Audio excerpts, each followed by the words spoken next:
Here is how to change your Facebook username, profile link. So first of all, open up Facebook app and then go to menu, tap on three lines at the bottom right corner of the screen if you use iPhone iOS devices. If you use Android device, tap on three lines at the top right corner of the screen. Alright, once you're here, there are two options to proceed to settings. You can tap on the gear icon over here. If you not see the gear icon, you just scroll down, tap on settings and privacy, then proceed to settings. Once you're here, tap on Meta Accounts Center over here. Then tap on your profiles over here. Then select Facebook, tap on username, change your current username, then tap on done and save it.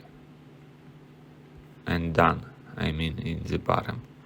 And it will change your profile link and of course username on your Facebook account.